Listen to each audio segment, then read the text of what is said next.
Bienvenue dans cette nouvelle édition du Morning News. Au sommaire de l'actualité, instauré en Tunisie depuis plus de 2 ans à la suite de plusieurs attentats terroristes, l'état d'urgence a été prolongé d'1 mois. Décision prise par le président Béji Caïd Essebsi après consultation sur des questions rapportant à la sécurité nationale et à la situation au niveau des frontières. Au Cameroun, le gouvernement s'efforce à coups de mesures diverses de relancer l'économie nationale 2 ans après la mise en place du programme de sortie de crise. Quel bilan peut-on faire? Et puis, retour sur le festival In-Out au Burkina Faso qui s'est clôturé ce 10 février. Cette année, le festival de danse de rue s'est tenu à la prison de Bobo Dioulassou, la 2e ville du pays. L'état d'urgence prolongé une fois de plus en Tunisie, alors que le pays bénéficie d'une relative stabilité. La menace de nouvelles attaques du groupe État islamique, mais aussi la proximité géographique avec la Libye, ont conduit les autorités à prolonger l'état d'urgence pour 1 mois supplémentaire. Sharon Kamara. En vigueur depuis la série d'attentats djihadistes de 2015, l'état d'urgence a été prolongé une fois de plus en Tunisie et cette fois-ci pour une durée d'1 mois. L'annonce a été faite par le chef de l'État, Béji Caïd Essebsi, suite à des consultations avec le chef du gouvernement et le président du Parlement. Les Tunisiens se donnent les moyens, à travers cette prolongation de l'état d'urgence, pour pouvoir opérer les contrôles et continuer à traquer les réseaux terroristes, en tout cas le noyau résiduel de ces terroristes. Pour rappel, en 2015, la Tunisie avait été frappée par 3 attentats meurtriers qui avaient fait plus de 60 morts, pour la plupart des touristes étrangers. L'état d'urgence octroie des pouvoirs d'exception aux forces de l'ordre. Jusqu'au 11 mars 2018 pourront être interdites les grèves et réunions susceptibles de provoquer le désordre. Quand il y a cette loi, on peut s'autoriser un certain nombre de choses et ça va accélérer en réalité la prise de décision et surtout la manière de contrôler et interroger, identifier ces réseaux. Depuis 2015, les mesures mises en place par le gouvernement ont permis d'améliorer la situation sécuritaire du pays, même si le risque n'est pas définitivement absent, notamment en raison de la proximité géographique avec la Libye. La chute des cours des matières premières ainsi que la menace terroriste ont un impact sur l'économie camerounaise comme dans d'autres pays de la zone CEMAC. Pour y faire face, l'institution régionale a défini un programme de sortie de crise et de relance de l'économie en 2016. 2 ans plus tard, l'heure est au bilan. Chérif Ousmane Bardonka. C'est une série d'actions à mettre en œuvre que le programme de réforme économique et financière de la CEMAC suggère pour stabiliser le cadre macroéconomique et opérer une transformation structurelle des économies de la zone. Ces propositions, organisées en 5 piliers, abordent aussi bien les politiques budgétaires que monétaires.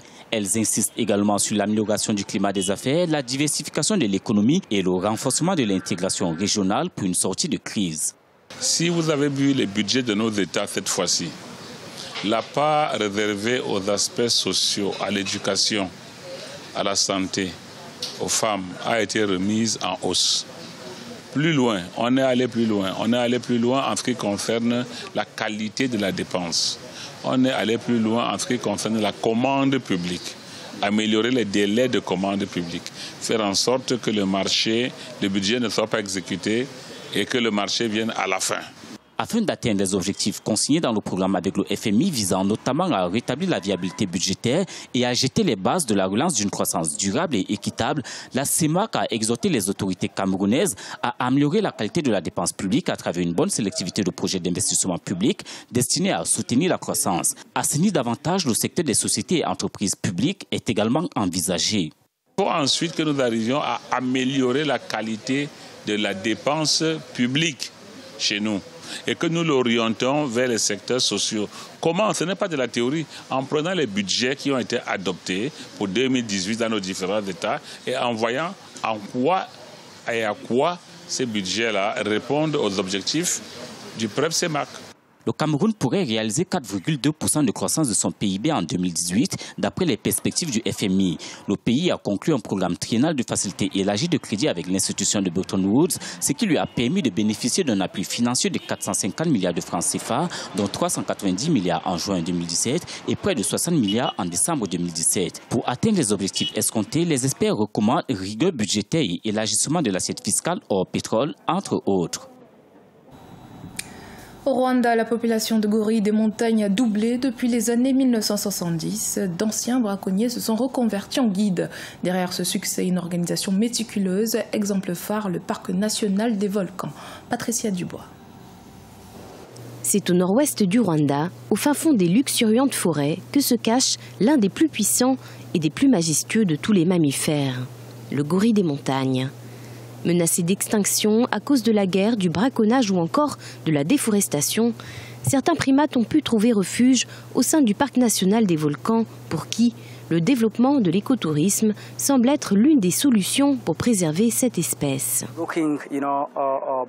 C'est pour moi un plaisir de les voir car les gorilles de montagne sont classés comme espèces en danger d'extinction. Ici, nous mettons en place des mesures considérables pour les protéger. Il y a beaucoup de travail en ce moment. Le tourisme se révèle également un important outil pour la préservation des gorilles des montagnes. Les revenus qui en découlent sont utilisés par les autorités rwandaises pour renforcer les mesures de protection du parc. Ainsi, 5% des revenus liés aux ventes de permis de pistage des gorilles sont reversés à des groupes communautaires au travers des projets de développement d'infrastructures. Si nous avons décidé d'augmenter le permis de pistage de gorilles, ce n'est pas une décision anodine. C'est une question de conservation des gorilles, mais aussi pour améliorer la vie des Rwandais. Malgré cette initiative, les gorilles des volcans restent menacés de braconnage, à tel point que des gardes sont chargés d'assurer la protection de ces animaux au péril de leur vie. Aujourd'hui, il ne reste plus que 650 gorilles de montagne, dont la plupart sont répartis entre le Parc national des volcans et les 2 parcs nationaux de la République démocratique du Congo et de l'Ouganda. La 5e édition du festival de danse de rue dénommé In-Out a pris fin ce 10 février à Bobo-Dioulasso au Burkina Faso. Ouvert le 4 février, l'innovation de cette année était la tenue du festival dans la prison de la 2e ville du pays. Il a vu la participation de danseurs venus de plusieurs pays, dont Taïwan, la Belgique, le Mali ou encore le Sénégal. Retour sur cet événement avec Cheikh Omar Bandaogo. Tous vêtus de combinaisons orange, ils ne sont pas dans un jeu d'acteurs. Ils sont effectivement des détenus, mais devenus des artistes le temps d'un jour dans le cadre de la 5e édition du festival de danse de rue de Bobo-Dioulasso, la capitale économique du Burkina Faso. Pour les organisateurs de ce rendez-vous culturel dénommé Festival In-Out, le choix de la prison de Bobo est significatif. Pour moi, c'est le besoin de partager des moments intenses de tristesse, de joie, de gaieté avec les détenus et aussi de préparer leur réinsertion sociale.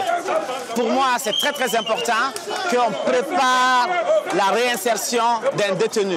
Nous sommes dans une société africaine, nous avons des préjugés sur les détenus, nous savons que tous ceux qui sont là n'ont pas fait que du mal et il y en a qui ont commis des actes à un moment donné de leur vie et ils regrettent.